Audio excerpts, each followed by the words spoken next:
Chapter 102, The Consecration, Part 3. Exodus chapter 29, verses 29 to 37. And the holy garments of Aaron shall be his sons after him, to be anointed therein, and to be consecrated in them. And that son that is priest in his stead shall put them on 7 days, when he cometh into the tabernacle of the congregation, to minister in the holy place. And thou shalt take the ram of the consecration, and seethe his flesh in the holy place. And Aaron and his son shall eat the flesh of the ram, and the bread that is in the basket, by the door of the tabernacle of the congregation. And they shall eat those things wherewith the atonement was made, to consecrate and to sanctify them. But a stranger shall not eat thereof, because they are holy. And if aught of the flesh of the consecrations or of the bread remain unto the morning, then thou shalt burn the remainder with fire. It shall not be eaten, because it is holy. And thus shalt thou do unto Aaron and to his sons according to all things which I have commanded thee. 7 days shalt thou consecrate them. And thou shalt offer every day a bullock for a sin offering for atonement, and thou shalt cleanse the altar, when thou hast made an atonement for it, and thou shalt anoint it, to sanctify it. 7 days thou shalt make an atonement for the altar, and sanctify it. It shall be an altar most holy. Whatsoever toucheth the altar shall be holy. Exodus chapter 29. Verses 29 to 37. In these verses, provision is made for the succession of future high priests. We are also given more details covering all consecrations. The ritual took 7 days, not because any part of it was long, because it was essentially not so, but because it was repeated daily for a week. It was one act of consecration, so that the daily repetition for a week stressed not reconsecration, but the purification of the altar as well as the priest. This is emphasized in verses 35 to 37. Because the priest and the altar came alike out of a fallen world, out of a profane realm, they needed to be set apart and sanctified for the Lord's service. In terms of this requirement, in the Christian era, churches which have been desecrated by invaders who perform a black mass in the night, or such invaders and disruptors of worship, such as homosexuals and feminists, are commonly cleansed and reconsecrated. The premise is that sin is contagious, and the line of demarcation between good and evil must be maintained, both morally and ritually. Annually, on the Day of Atonement, there was a ritual of atonement for the altar, the priest, and the people. Leviticus chapter 16, verses 17 and 18. There was also, as a part of the ritual of consecration, a holy meal, comparable to a peace offering, verse 33. None save the priests could partake of this meal. The premise for this is very carefully explained to the Corinthians, many of them Gentiles, by Paul in 1 Corinthians chapter 9, verses 12 to 14. If others be partakers of this power over you, are not we rather? Nevertheless, we have not used this power, but suffer all things, lest we should hinder the gospel of Christ. Do ye not know that they which minister about holy things of the temple, and they which wait at the altar are partakers with the altar? Even so hath the Lord ordained that they which preach the gospel should live of the gospel. The priests, Paul says, lived off certain gifts to the Lord, as well as their portion of the tithe. Being partakers of the altar also gave them authority and power. These same powers and privileges belong to those who preach the gospel. Moreover, St. Paul in 1 Corinthians chapter 12, verse 28 declares that, After apostles and prophets, teachers are basic to the church and its ministries. Teachers is here in the Greek didaskalos. Didaskalos can be translated also as master and rabbi. It thus has reference to scholars of the faith.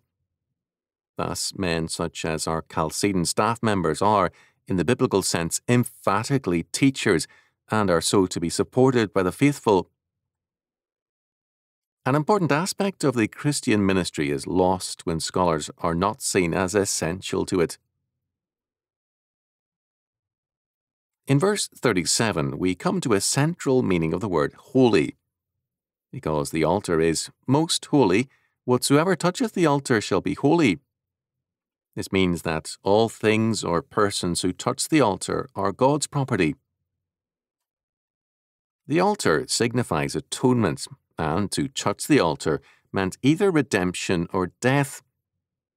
In either case, a dedication to God was involved. According to George Rawlinson, the reference in verse 36 should read, "Thou shalt cleanse the altar by making an atonement for it."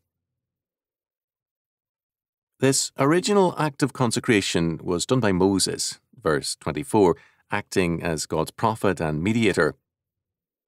This occasion alone saw the use of the high priestly garments, except on the annual Day of Atonement, Leviticus chapter 16, verse 4, verses 23 and 24.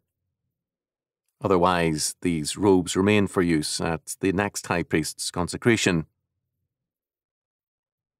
Because this was a God-ordained rite, the true consecration was also from God, not from the rite itself. True ritual points beyond man and time and derives its validity and power from God, not man. In verse 36, the reference to cleansing the altar means to free the altar from sin. This concept is a difficult one for modern man who tends to believe that he is in himself good unless he robs or murders someone. Sin is seen simply as an act, whereas Scripture makes it clear that it is much more.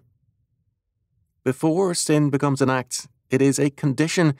It is the nature of man and his world. In a fallen world, sin is inherent in the moral condition of all things. Not only is sin the condition of man and his world, but also death. The evidence and precursor of death is sickness, endemic to our world and affecting us all. The altar is freed from sin by consecration, even as we are. It is equally wrong to limit sin to our environment as it is to limit it to man alone. Man cannot, however, blame his sin on the environment because the world is under a curse because of man's sin.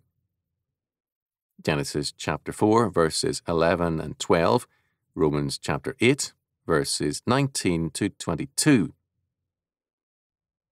The altar, of course, was an inanimate object, but it was made of materials belonging to a fallen world. Like man and all the rest of creation, the altar must be transferred to a realm of freedom under God, a realm signifying the fullness of the kingdom of God. Any food from the rite of consecration which remained uneaten was to be destroyed. Verse 34. It could not be given to strangers, that is, to non-priests, but neither could it be eaten on the second day by the priests themselves. As John Gill pointed out, the priests were to live upon the daily provision for them. In other words, God's servants are to be provided for. A very telling and blunt example of this is in 1 Kings chapter 17, verses 8 to 16. Elijah, in a time of famine, is commanded by God to go and stay with a widow of Zarephath. He finds her on the brink of starvation, with only enough for herself and her son to eat before they die. Elijah commands that she prepare it for him, which she does, giving priority to God's prophet over herself and her son. As a result, one of Scripture's great miracles followed.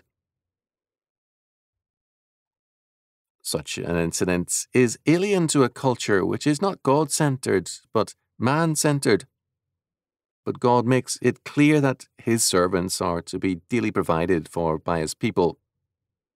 In Paul's words, "Even so hath the Lord ordained that they which preach the gospel should live of the gospel." 1 Corinthians chapter 9, verse 14. The question is one of focus. The focus of life in the modern age is upon man and the state, and the result has been the steady enslavement of man. Man gains neither wisdom nor courage by serving the state. He gains them only by serving God. Humanistic statism gives a false focus to man's life and accordingly warps his being. In times of faithlessness, the priests and Levites, the teachers of Israel, were very poor, since men neither tithed nor sacrificed. In times of faith, the priests and Levites flourished, as did justice and instruction. There is an aspect to this rite of consecration which commentators ignore. During the 7 days of consecration, the priests were to eat their communal meal by the door of the tabernacle of the congregation, verse 32. This was to be done whether it was a time of plenty or of scarcity. In our time, this would be considered offensive by many. God, however, requires that this excellent meal be where all who were near the tabernacle could see it. This was God-ordained and in defiance and contempt for man's sin of envy. There had to be an open celebration of God's required bounty for His servants. In terms of 1 Corinthians chapter 9, verses 12 to 14, this means that Christian teachers or scholars, ministers, missionaries, Christian school teachers, musicians and others must be well provided for if God's blessing is to be with His people.